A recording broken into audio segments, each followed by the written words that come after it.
Ils sont toujours là, nos chers invités, Francisco Napokora, Corneille Kossi et Kossigan à côté.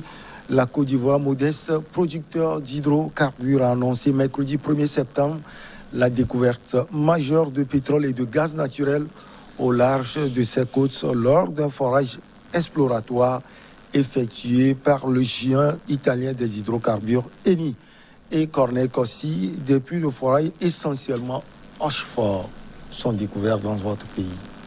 Oui, c'est une bonne chose pour la Côte d'Ivoire de découvrir une fois de plus encore un autre puits de pétrole qui pourra nous faire avancer et pourra aider l'économie de la Côte d'Ivoire parce que nous avons beaucoup souffert de cela et il fallait chercher le pétrole de partout. Le pétrole a été découvert depuis les années 78, mais le président Oufouette, sachant que le pétrole est source de palabres, est source de conflits dans le monde, n'a jamais voulu qu'on dise que nous avons le pétrole. Donc, on a la société de raffinage, la CI, qui raffine le pétrole des autres pays, mais l'exploitation de notre pétrole ne se fait pas à grande échelle. Il a fallu le pouvoir du président Laurent Gbagbo pour s'y mettre. Et en plus de cela, il y a eu un peu de conflit avec le Ghana, qui avait la plus grande partie de notre pétrole. Si aujourd'hui, ce consortium italien Eni découvre un gigantesque puits de pétrole pour la Côte d'Ivoire, c'est un soulagement pour la Côte d'Ivoire. Mais il y a un hic que je dois... le hic, c'est que tous les pays qui découvrent le pétrole en grande masse sont source de conflits. Et surtout que nous sommes dans un pays où il y a assez de conflits. Nous sommes dans un pays où les élections ne se font pas dans les règles de l'art. Je crois bien que les prédateurs sont encore là. Il ne faudrait pas qu'ils viennent s'immiscer dans ce plan de pétrole. Vous pensez que ça va multiplier les soucis de la Côte d'Ivoire? Moi, je crois bien que si la base n'est pas saine, s'il n'y a pas de réconciliation vraie, pour qu'on puisse lancer les bases d'une démocratie vraie, pour qu'on puisse lancer les bases d'une économie vraie, ce gigantesque puits de pétrole sera source de conflit pour moi. Kossigan, à côté, on voit l'économie actuelle de la Côte d'Ivoire sous le président Alassane Dramane Ouattara. Cette découverte, ça va faire indubitablement du bien à ce pays. Oui, nous savons que le pétrole est source d'argent. Le pétrole renfloue toujours les caisses de l'État si on le gère très bien. Mais comme l'a dit mon confrère, c'est aussi source de beaucoup de problèmes parce que justement les Occidentaux sont derrière ça. Mais depuis un moment, j'ai commencé par faire une réflexion. Ça peut paraître peut-être bizarre, mais j'ai dit, est-ce que l'Occident, par cette histoire d'accord 21 de l'environnement là, la COP 21, n'est pas en train de poser un piège pour l'Afrique? Parce que ils ont pris leur temps pour se développer. Ils ont créé des guerres dans le monde pour priver les pays producteurs de leur pétrole. Je prends le cas d'Irak et partout, les Américains, on se met du désordre, les Français en ont fait suffisamment en Afrique. Et ils inventent maintenant un nouveau truc comme quoi, la fois dernière, paraît-il que l'Union européenne dit en 2030, ils vont commencer par produire des véhicules électriques. Est-ce que ce n'est pas une guerre qui ne dit pas son nom pour éteindre encore les pays producteurs de pétrole? Parce que si on veut prôner le développement des appareils électriques, de voitures électriques, qui finalement va utiliser ce pétrole-là? Maintenant, si nos pays africains signent les yeux fermés ces accords de COP 21, est-ce qu'ils ne se mettent pas la corde au cou? Parce que pour les pays producteurs de pétrole africains, c'est une source d'argent, c'est une source de pouvoir financier pour pouvoir développer les pays africains. Maintenant, si ces pays africains, d'ici 2030, doivent mettre sous éteignoir leur puits offshore, ils deviendront quoi? D'autant plus que nous n'avons pas la technologie que dispose aujourd'hui l'Occident pour développer l'énergie éolienne et solaire. Tout ça, là, va devenir quoi? Donc, il faudrait que nos pays pensent, réfléchissent beaucoup. Et je donne raison, finalement, à Trump, qui a décrié cet accord-là et que personne n'a voulu l'écouter. Voilà. Donc, il faudrait que nos pays, en signant cette histoire de COP 21 puisse réfléchir 1001 fois pour savoir ce qu'il faut adopter. Non, puisque les autres ont déjà, sont en avance sur nous et disposent aujourd'hui de beaucoup de sciences que nous n'avons pas nous autres.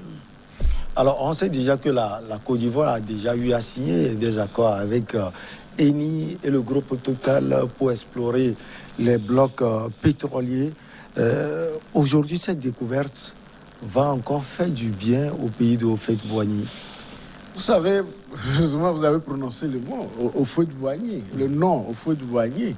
Et il a dit tout à l'heure, Houphouët-Boigny avait vite compris que le pétrole, le sous-sol, le désordre dans le sous-sol constitue un problème pour nos pays. Vous voyez, partout, il a dit, où il y a le pétrole, c'est des problèmes. Là où il y a le diamant, le pétrole, Angola, vous prenez la RDC dont on vient de parler, à qui le FMI vient, disons, prêter des milliards, alors que c'est un pays qui a développé une grande partie du monde, parce que tout ce qui est pillé en RDC par la Belgique, les États-Unis, même à côté l'Afrique du Sud aussi en profite. C'est énorme, le diamant, le coton, tout. Donc, au fait, lui, il avait compris en posant les premières bases du développement, en laissant de côté le pétrole, même le gaz, lorsque c'était exploité, c'était vraiment, quand vous allez en Côte d'Ivoire, même déjà dans les années 80, vous achetez les bouteilles de gaz, alors que ailleurs c'était du luxe. Donc le gaz était exploité pour, disons, lutter contre la déforestation. En fait, avait vite compris. Bon, il a dit de prendre les bons exemples. Voilà. Donc voilà une valeur de fait. Et vous faites en fait l'agriculture, disons, la première richesse du pays. Je crois qu'aujourd'hui, la Côte d'Ivoire doit être au-delà de 2 500 000 tonnes de production de cacao. Bon, il est suivi du Ghana, mais quand vous voyez également dans le riz, et tout, même quand Ouattara est arrivé, ils ont multiplié par 50%, disons même parfois 100%.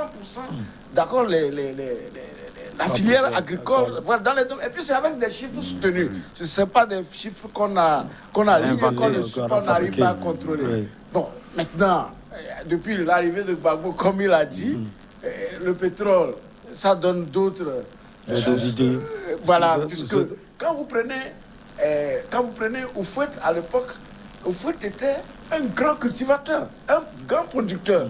Ce qui n'est pas Gbagbo. Gbagbo, c'est un politicien. Est-ce que vous voyez? Bien avant Gbagbo, il y avait le président Bédié. Oui, Bédié aussi c'est un grand producteur. Voilà, quand Gbagbo est arrivé tout dernièrement, il est parti dans la plantation de Bédié. Voilà. Est-ce que vous voyez? Donc, quand vous prenez tout ça, vous voyez qu'aujourd'hui, le pétrole, bien sûr, ça va varier les sources de revenus. Mais qu'est-ce que les pays exportateurs du pétrole, parce que souvent, on exporte le brut. Qu'est-ce que les pays exportateurs du brut aujourd'hui sont? Même l'Arabie Saoudite a des problèmes. Lorsque la consommation mondiale a baissé, même le baril a beaucoup chuté, ils ont des problèmes pour soutenir leur budget. D'accord? Donc, aujourd'hui, est-ce que le pétrole va être, disons, vraiment une manne pour renforcer l'économie du pays ou bien, parce qu'il a dit, les problèmes d'élection, ce n'est pas résolu. Aujourd'hui, Gbagbo est revenu, il veut reprendre sa chapelle politique. Et Ouattara, il est là, malgré son âge, il ne veut pas lâcher. Bédié est là. Bédié est là. Donc, tout ça là, c'est du cafouillage. Cette découverte encore risque d'exacerber les positions, parce que chacun va vouloir venir profiter de la manne pétrolière. Et celui qui l'a découvert se dit que je ne vais pas construire un palais présidentiel pour que l'autre vienne l'occuper. Donc, on n'a pas cette idée de succession, ce qui fait que nos découvertes risquent d'engendrer beaucoup de problèmes. On aurait souhaité que ça soit un revenu additionnel pour accroître les capacités du pays à développer le pays, mais avec ça, je crains fort. Alors, Corneille, Napokoura a parlé tout à l'heure de chiffres. Avec sa modeste production déjà en 2019, il y a eu une augmentation de 12% et qui a agi véritablement sur l'économie de la Côte d'Ivoire. Aujourd'hui, avec ce qu'on a eu à découvrir, ça va, si on peut le dire, décupler les efforts économiques du président Ouattara et de son gouvernement. Oui, mais le problème, c'est que quand il y a des découvertes dans un pays africain, parce que quand je parle pas particulièrement de la Côte d'Ivoire, je parle de l'ensemble des pays africains, parce qu'ils se comportent tous de la même manière. On ne sait pas comment les contrats ont été signés. On nous dit qu'on a une grande découverte. Mais dans la découverte, combien la Côte d'Ivoire gagne et combien celui qui a fait le travail gagne? Le citoyen lambda apprend qu'il y a découverte de pétrole. Le citoyen lambda se met